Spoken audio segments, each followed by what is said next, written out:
Hey guys, thank you for joining us again for another exciting episode of YOML. This is the Year of Magical Learning podcast. And welcome back to a long, reprieve of Yeah, it's been almost a week. yeah, it's almost a week since we last, did the YOML, and that's my fault, because not my fault, my No, brother's no, fault. He Thursday. he came into town, and did we do something Thursday? No, because Thursday we had a Oh, Thursday. we had a great talk that actually was really Yeah, helpful. we're doing a seventh Uh, generation Iroquois committee on yeah, Thursday, a and private one. so No recorded so we one. didn't record the podcast, so we didn't do it Thursday, and then Monday, my youngest brother came to town. He just got out of the Marine, so he came into town to visit me. So I had to kind of show him around, so we didn't do that. So today we're back, and we are really glad that we're back. So today we are doing a reflection 286, and we're talking about a book by Anne Frank, The Diary of a Young Girl by Anne Frank. Yeah, So I mean, obviously you know this book, right? yes, Okay. Have you ever read it by any chance? I read it like in high school. Did you? Okay, yeah. I've never read this book before. So like, as a matter of fact, like I mean, I knew of Anne Frank, Hmm. but like I really didn't know much about her. I don't know. I mean, other than she was a a young girl that was in Nazi Germany, like trapped in an attic or something like that. That was about the extent of my knowledge of Anne Frank before I read this book. And through this journey, I'm just exploring whatever I want to explore. And like I thought, hey, it's probably time to learn about the Diary of Anne Frank, who's like one of the most famous works of literature in the past 100 years or something like that. If you don't know the story, it's about a young 13-year-old Jewish girl and her family who lived in Amsterdam and went into hiding for 2 years. They lived in this annex of this secret compartment in this apartment complex. And she kept a journal of her time in hiding. They never left, never came out. They were just stuck in this room with two families, their family and another family Hmm. that was in this room. And this is her kind of recording her life for going from a 13-year-old until 15, I think is like, or maybe, yeah, 15, I think is when she wrote her last journal entry. And unfortunately, she did pass away in the concentration camps. But this is, this book reminds me a little bit of the reflection title was Until We Write Again. You know that like my book, I Can't Imagine, was a journal. And like the thing is, when you're writing a journal, you don't really know what's going on. You don't have the hindsight or foresight. You can't look back and you can't look forward. You're literally just in the moment. You're writing about it and you're journaling through this stuff. So like you don't know what's coming. Nobody knows. As the human being, you're managing your emotions and you don't really know. Even though you know what happened to Anne Frank, like you don't really know when you're reading this book, Right. right? I mean, this is the thing. A lot of time it's about hope, because Mhm. you're on this arduous journey, and you don't know what's at the end of the road.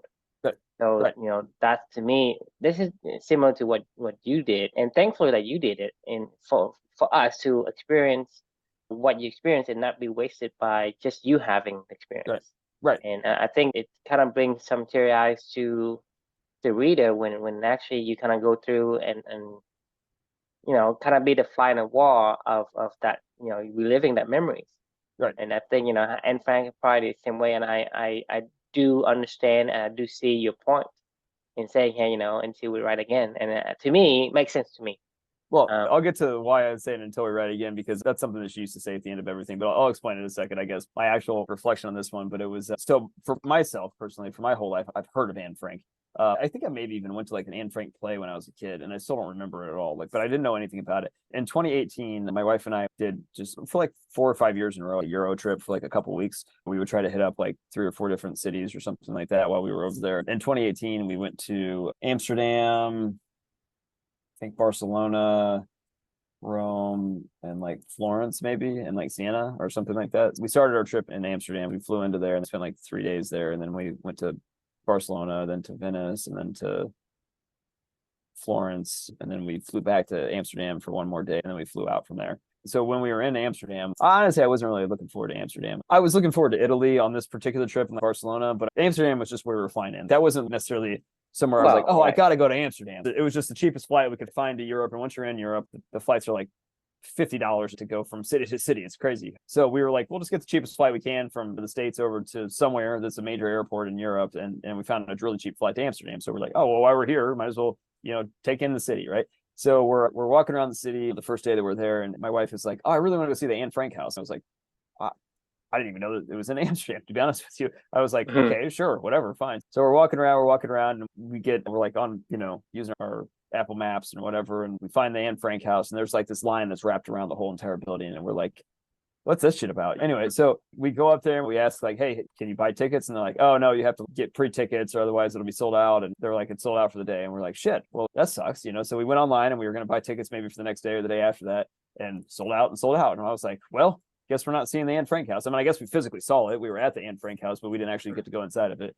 Mhm. And at that time, I was like, I don't give a shit. I was like, whatever, let's go do something else. It wasn't a big deal to me. My wife was pretty bummed. And now, upon reflection, after reading this book and taking this journey, this is 5 years later, and I have a whole different level of respect for what she did, and just knowing through my own journey. I'm really sad I didn't get a chance to see the Anne Frank house. Maybe someday I'll go back and I'll make But that the actually a thing is, priority. I think it's probably better for you to visit after, because you We have have some, the we care. insight. Yeah. You have the Yeah. insight, and like you say, you didn't really care for Amsterdam, not because you didn't care for it, just because you already had your sight set on Right. another location.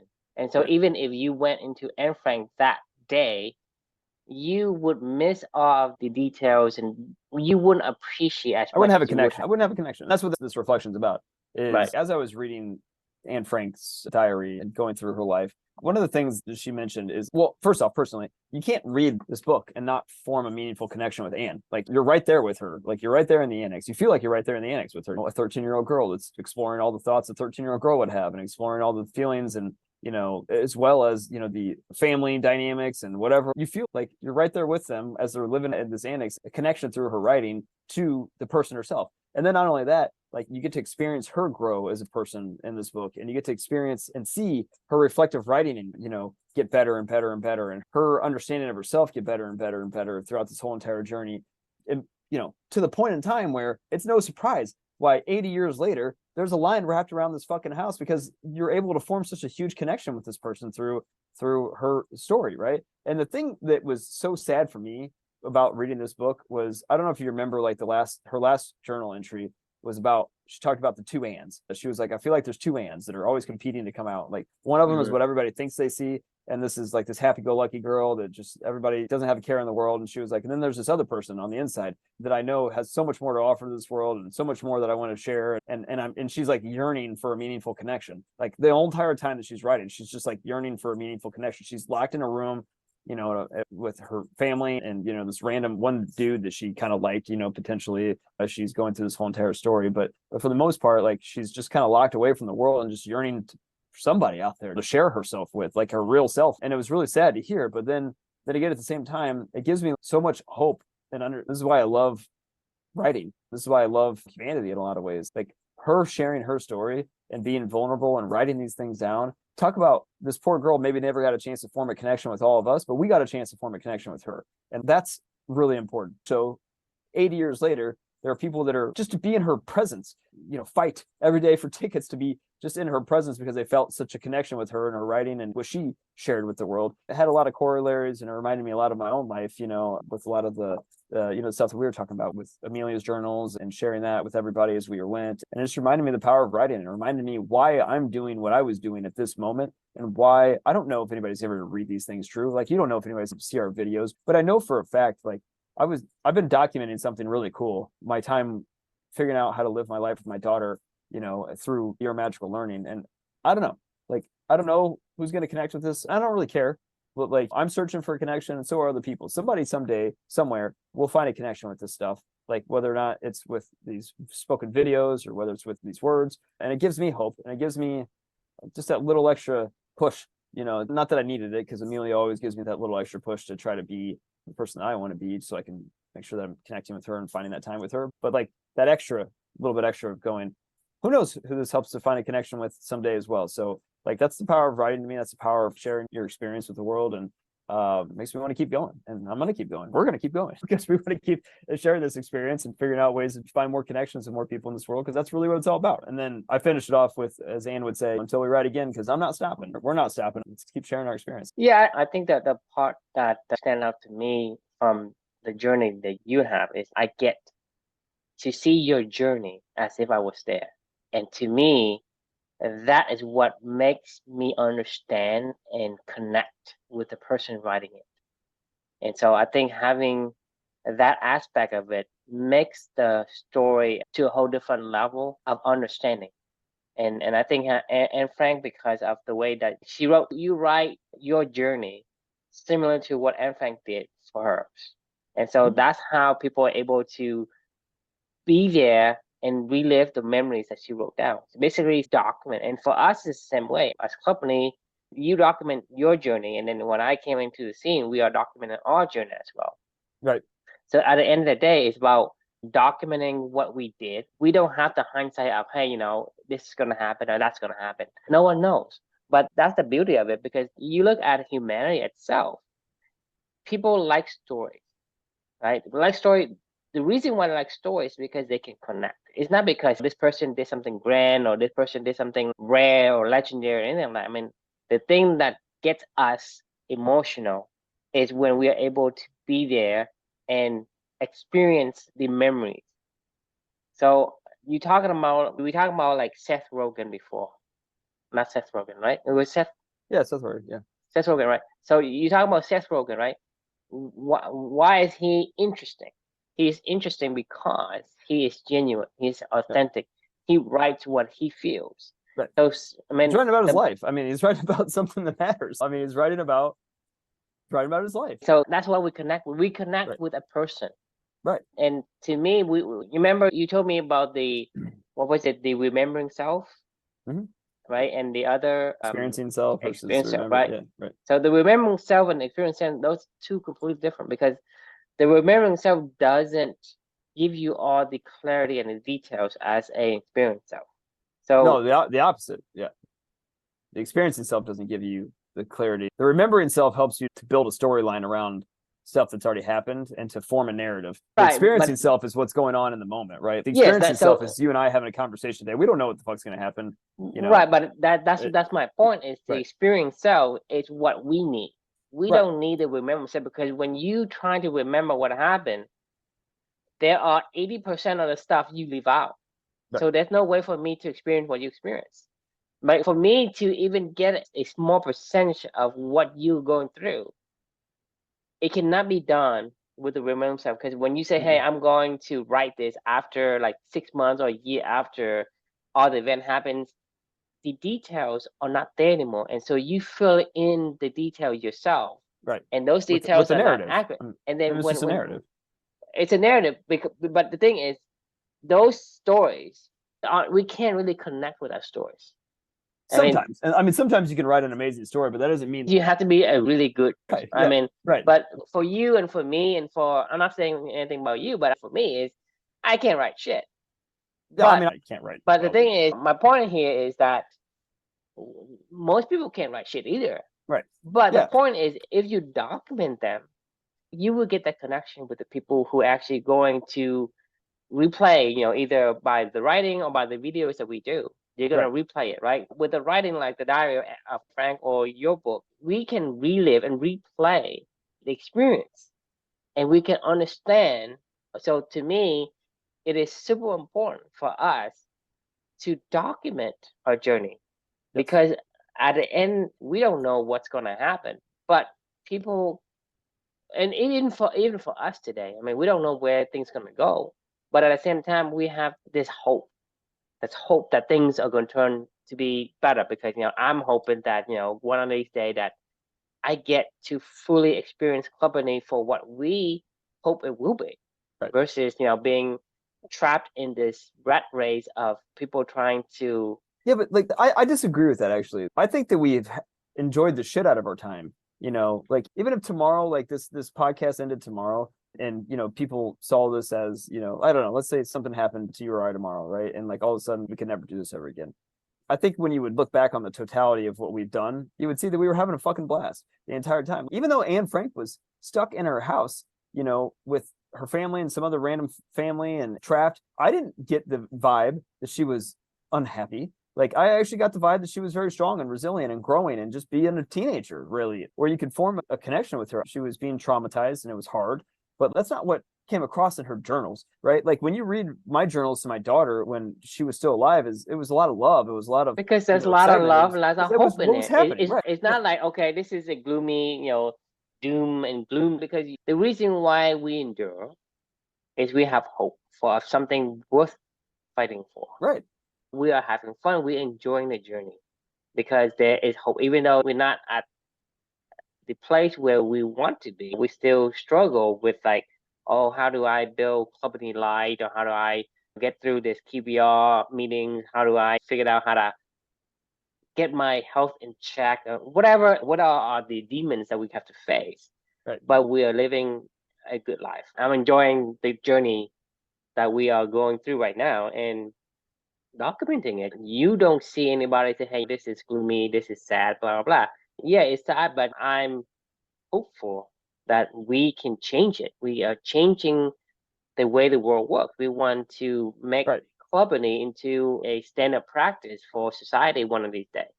And Right. and I think having that, and like I say, I can't disagree with what you said, because that's part of the journey for us. It's just connecting with. It's a meaningful relationship. It makes us human.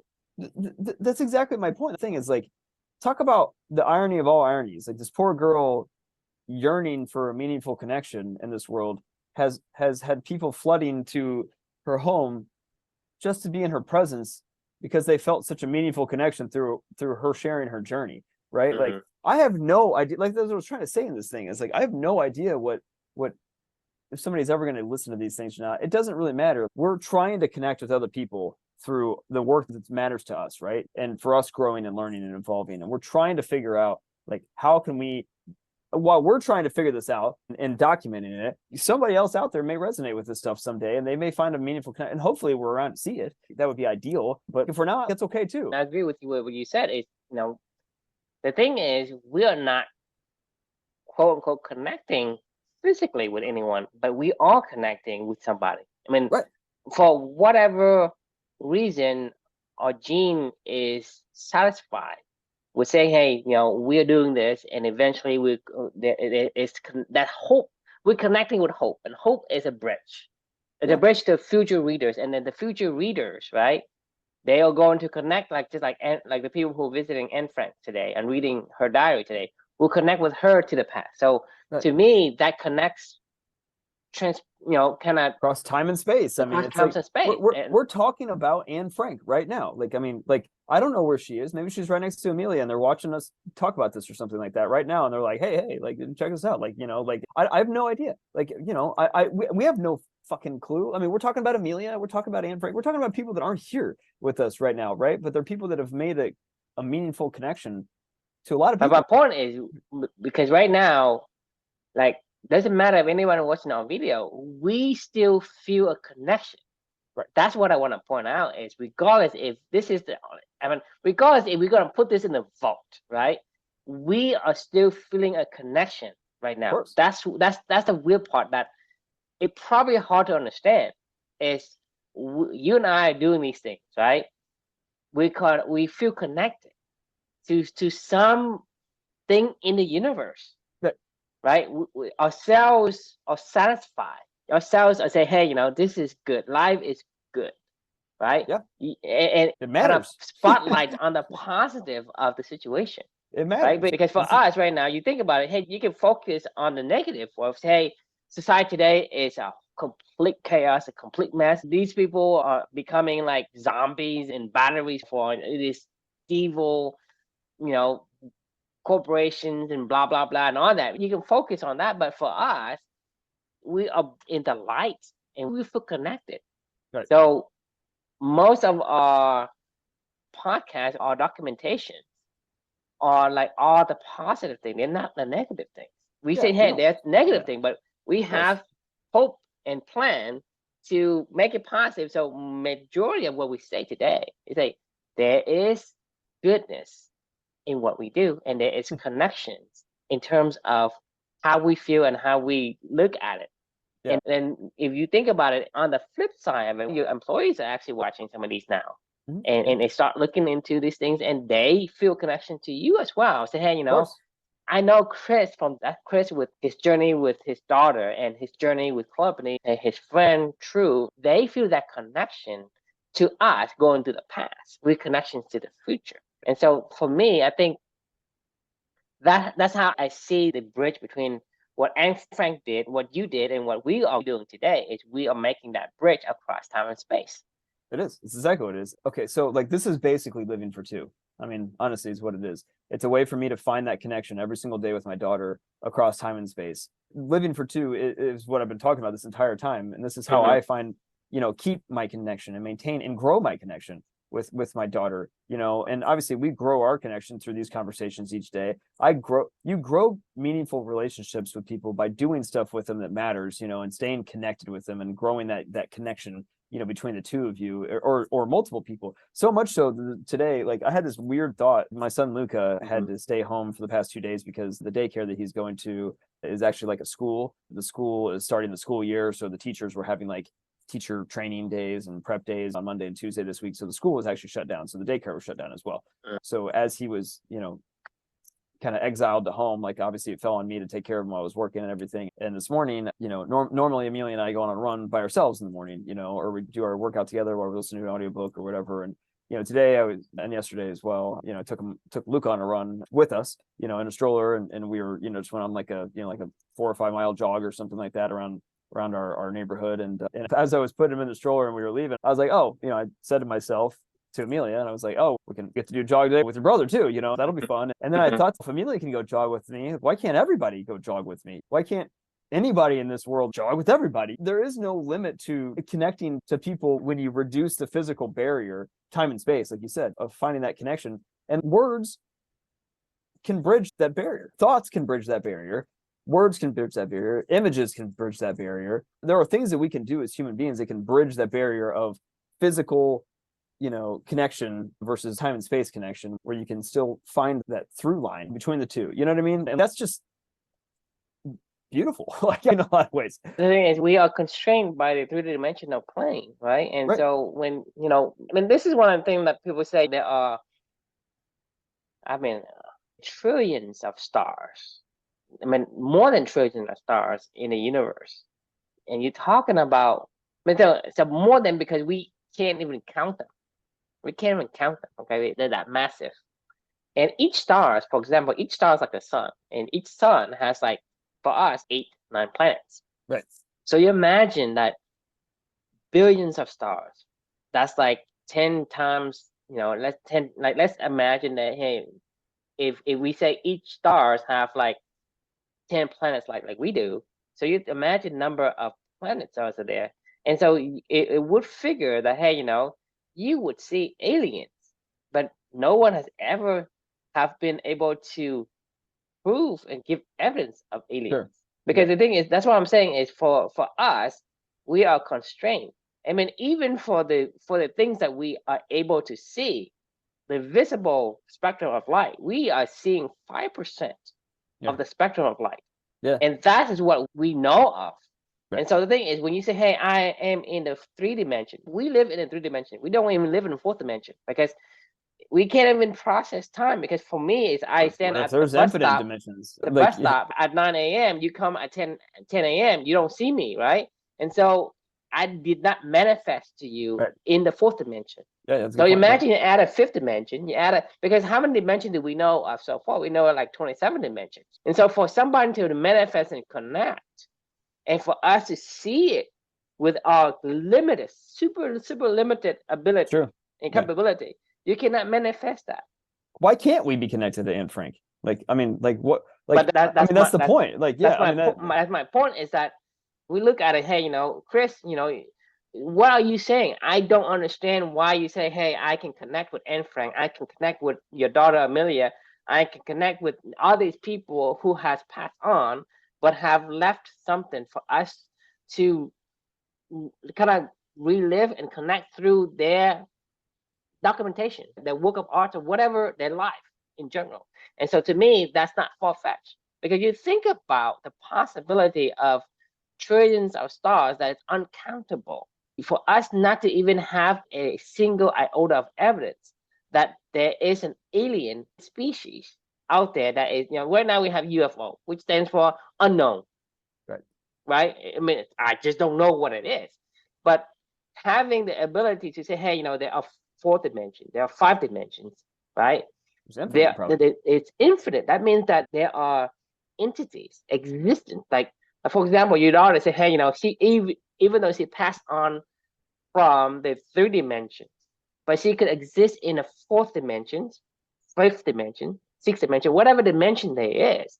But we can still connect them because our brain has the ability to pick up the signals from the universe as if we are the antenna. That our brain becomes an antenna for us to reassemble the image, reassemble the concept, reassemble the thoughts. Right. So to me, having that connections, it is not far-fetched, and I think it's that's why our cells of quote unquote felt satisfied when we do these things and we read somebody's book and we live through their That's why there's a line that wraps around a random house in Amsterdam every single day. It's just a fucking house. It has nothing to do with. It's 80 years ago. You go to World Trade Center. The biggest telltale sign is that when you went to Amsterdam, you said you didn't really care about the house.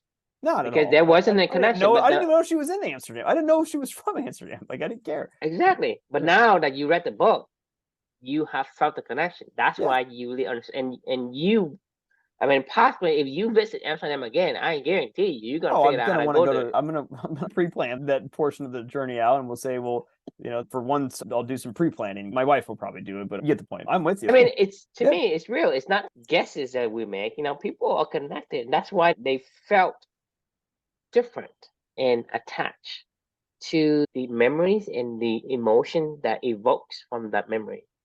If we actually met Anne Frank today, let's just say that Anne Frank was still alive today, and we went and met her, we'd probably be like, yeah, that lady's lived an extraordinary life. But I would have as deep of a connection with her. So even if you're talking about, let's say you see Anne Frank today, I guarantee you, because of the stories she wrote, you will see her in a different light.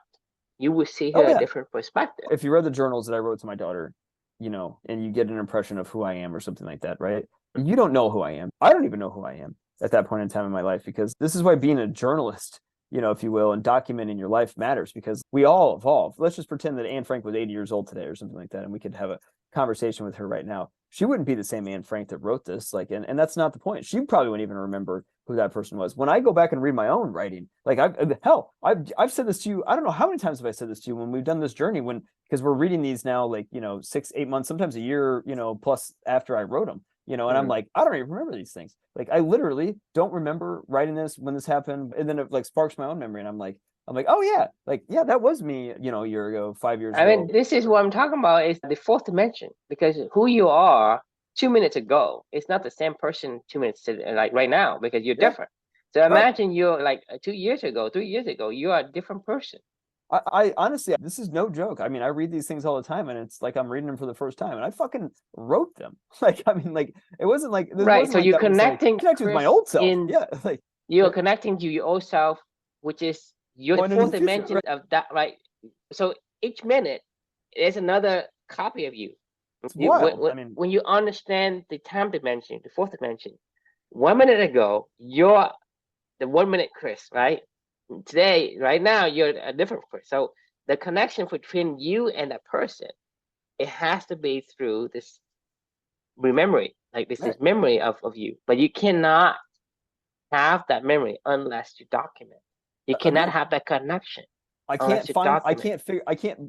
only go back there with my remembering self, and my remembering self is at best 1% accurate, probably. You know what I mean? I'm sorry, it's just a narrative. Well, the thing is, when you try to recall, you are making it up. If you think about, hey, there's a chance for me and you right now, you and I are talking through a internet channel, probably like HTTP or whatever the video protocol and channel is. There is a channel for us, because we're talking about your communication from the rider to the elephant. But for us to connect to our past selves, it is through that memory, through the documentation, through the writing, the video documentation that we do right now, like the podcast. That's the channel for us to communicate. Without that channel, they don't hear you, you don't hear them, right? You don't have that connection. That's why when you writing connects you to recall and write the stories, right, after the fact, you're actually creating a new instances Oh yeah. of that person, and that person not exactly the same as the past person. Right. So that's why we don't feel a connection, because for us, we can tell whether something is fabricated or something that's real. That's why for us, as a human being, we yearn for stories, and a story is of something that is genuine and real, because we see that the past person there, let's connect. It's not about how exciting a story is. It's about, okay, what is this It's about the person connection. did, It's about, right? yeah, It's about connection. That's why yeah, we love stories. right. And It telling helps us to, story yeah, is what makes us helps us to remember. I mean, that's how we remember, is telling stories, right? Like, so we need to be able to connect in a story to be able to help us remember that is a meaningful connection. Like, that is something that matters to right. us. That is So something that, for me, that's why I told you, the book about, let's say you're talking about a book about some grand adventure. I say I read a book about some grand adventure of somebody with, whatever, arduous thing, hero's journey, whatever you want. That book versus your book, I feel much more connected to your book than anyone else. It's not like you did anything in the hero's journey yeah, I or the mean, movies and then like it's not that. like I'm a But the good thing is, writer or anything. Yeah, whatever you did, right? There are so many level of connections you can connect with as a human person. right, right. Because when I read or watch videos of whatever, it's not the same, because I feel like, because it's not genuine. It's not a real person connecting with. I mean, Your emotions are not evoked. I agree. I watch Darren Daly videos every single day, right? Most every single days, it's a story, and it's not his story. It's It's somebody not. else's. You're talking about Jordan Peterson, right? Of Right. all the Yes. 13 rules he told you, you Right. don't connect with him until the last one, because the last one is actually true, I, because I mean, that's what he going through. ironically, the best thing that Darren Hardy's ever done was the Compound Effect, which most of that was all about his own life. If you remember reading that book, like it was Right, mainly but about he's telling what his he what story. he That's yeah, why exactly. it Right. that's why it resonate with us. But if he Right. didn't tell his story, we would not have gotten the full effect of what a compound effect, you know, we Right. can do for us. We just Yeah. don't understand it, because we our brain just shuts down because we don't have that connections.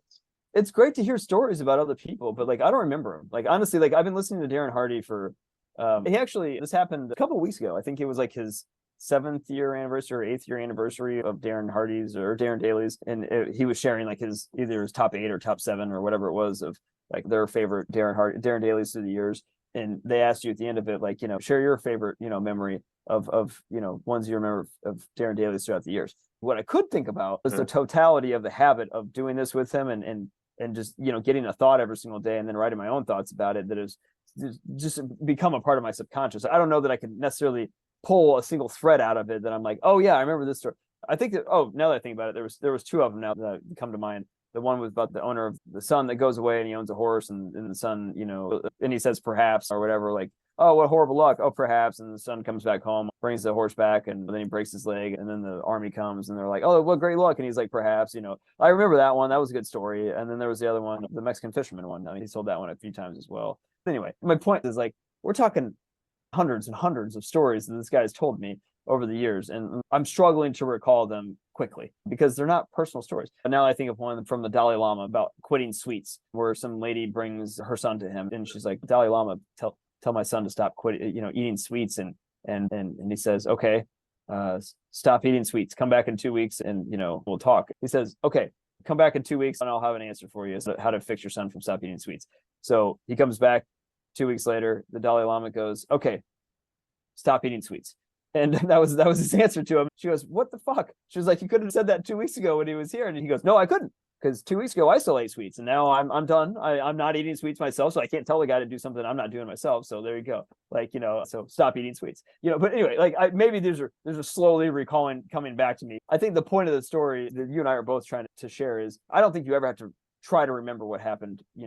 I don't have to try Right, to remember. because that's what I'm saying is Like, the remembering self, right. right, versus the experience self. Because experience self, you don't actually trying to say, yeah, a story about Dalai Lama, the story about this or that, or Right, the right. Mexican fisherman, or the man with the horse, or whatever. The experience self, it is evoked by the emotion. It Yeah. triggers by what you see. I can't You forget Anne see, Frank's life. you I mean, like, see, you see the house, it triggers it. You see the lion. right? It remembers you all this emotion flood in from the days when you spend with Amelia. This is what I'm calling the remembering cell versus the experience cell, because they're totally different. The memory cell is you are using your brain to try to recall the Mexican fisherman, the elephant in the rider, whatever it is that you don't have a personal connection with.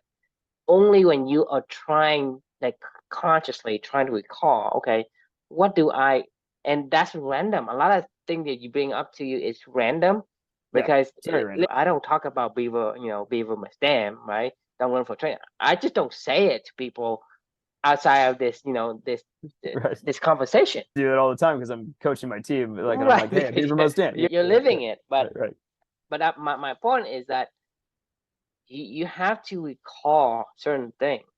But when you are going through and connecting with the stories that is truly evoking emotion, the emotions only evoke with a trigger, Mhm.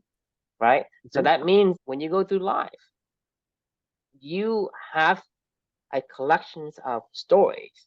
Those are real. The emotion will automatically evoke, and you will remember them.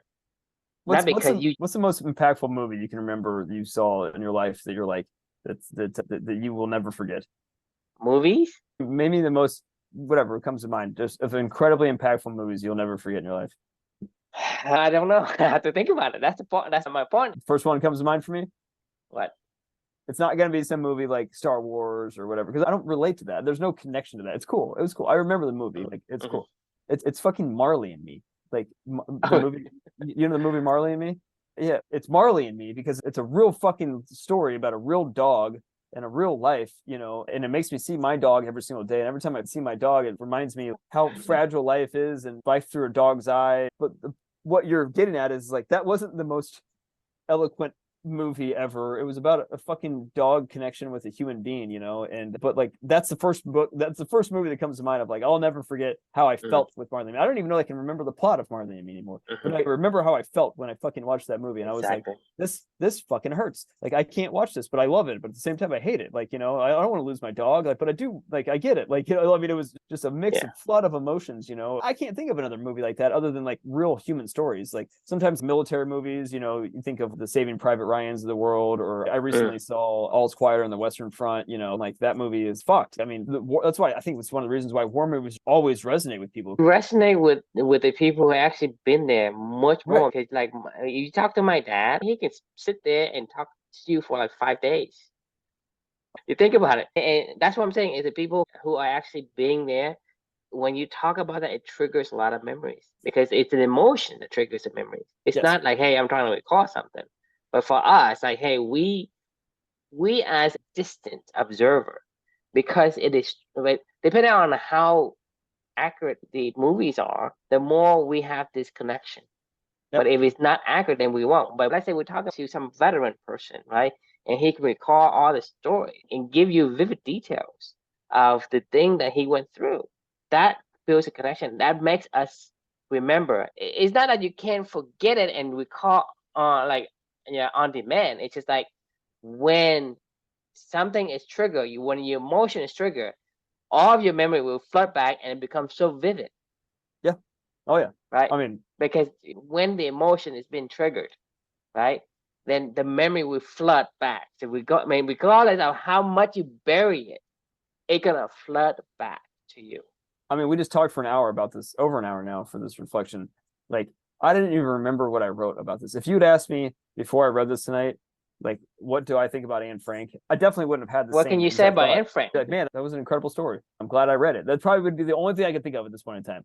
Right after finishing it, talk about triggering different emotions and things like that. Like, I feel like I'm back there right now, as I was consuming the book the first time and thinking about like her life, what she was going through, exploring, her growing with as a young adult, and all the things that she was going through. And then, tragically, this book never really ended, right? It just stopped. Like the journal just stopped, and that's that, I mean, in the kind of ways that's not like life. I mean, sometimes you're just going along and then the journal stops, and you're like, oh, well, right.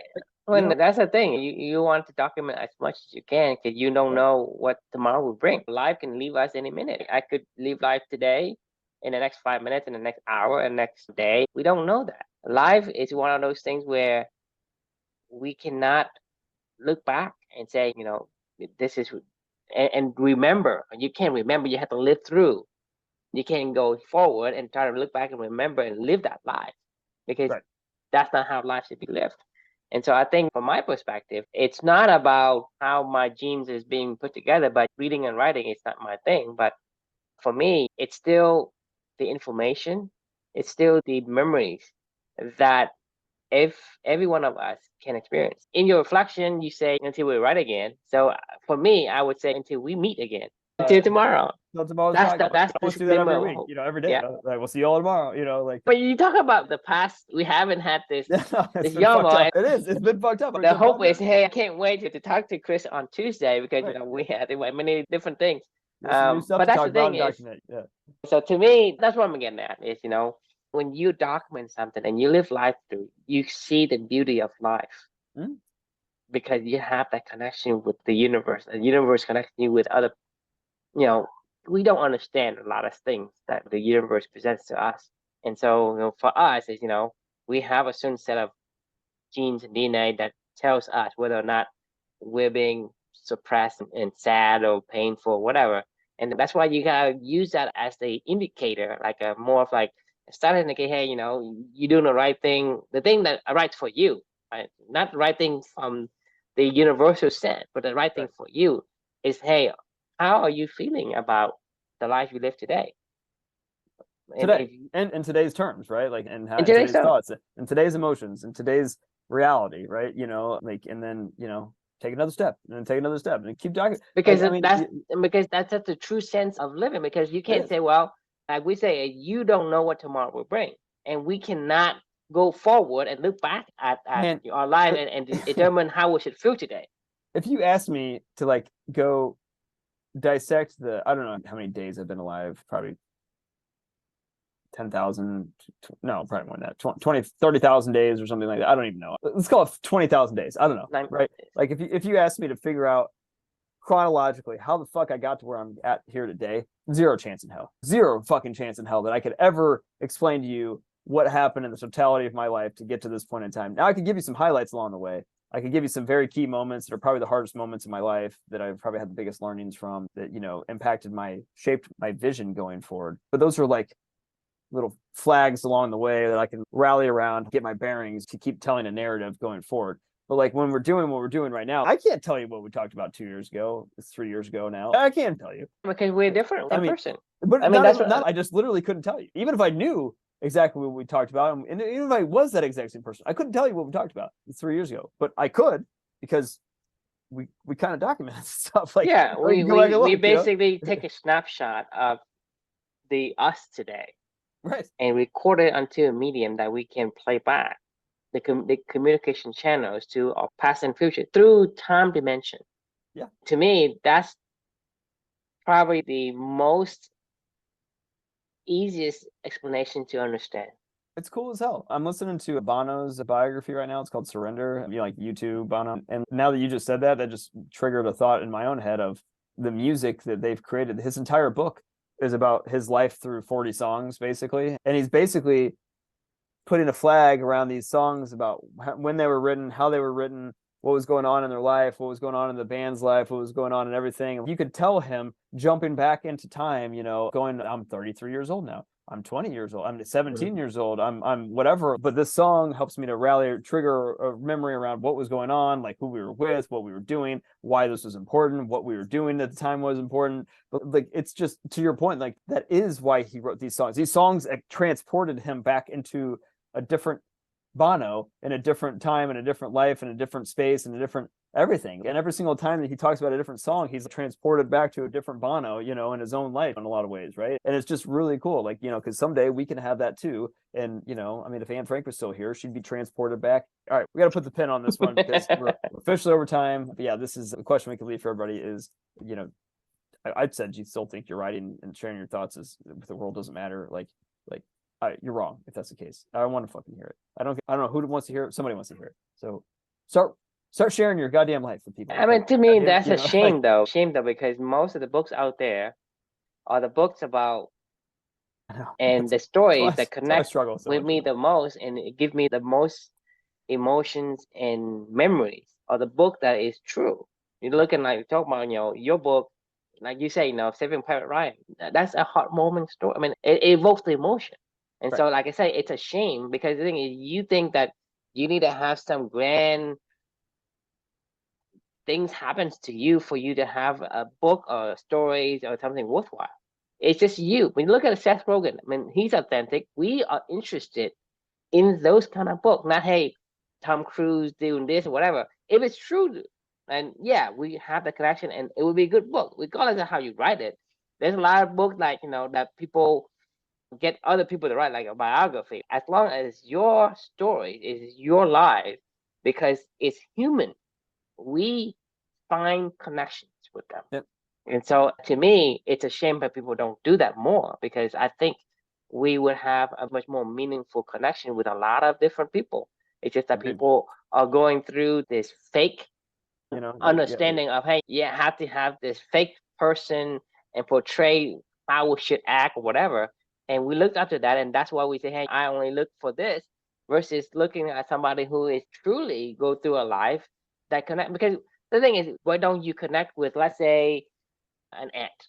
Why don't you connect with them? Because you don't look like them. You can't connect with them because it doesn't feel like you're the same as them. That's why for us, let's say you see somebody get beat up and get stabbed, right? You feel right. pain because Mhm. you can feel that connection. But if somebody, kind of step on an ant, right? You don't feel that much of a connection. That's what I'm saying Yeah, is human connects with humans. And so I it's not agree. about this fictitious stories or a made up character. No one connects Hell, with them. look at reality TV. I mean, the Kardashians have been I the mean, longest running shows on all of television, probably history at this point in time. but the thing, And the it's thing all was it does that is documenting their we life. Like, I mean, well, the thing is, this is it's what I'm saying is it's curated, but yeah, is the power of reality, right? Majority of the people are addicted to that story, but even that story is not. it's very But curated. imagine if it was like truly genuine and authentic. You gonna have so much connection, so much Well, addiction from other that's people. what influencers are on social media. The ones that truly are authentic, that connect with people, like they connect with their lives. Like there's a whole economy that's built around this stuff. That like people just We crave it. yearn for Yeah, connections with right, other human beings. Okay, that's how we are built. right. That's in our DNA. You cannot get away from that DNA. That DNA wants you to be connected. So we yearn for them. That's why I say it's a shame that people don't look at it that way. They think, hey, my life is boring. There's nothing for me to say. And I say that is not the case. So document, and for me, until we meet again, Yeah, there you go. right? I love it. Yeah. All right, that's a great way to end it. Until we meet again. So thanks for sharing, and great to talk again, because I felt weird not doing that yesterday. And we will see you all tomorrow. Sounds good. Good night.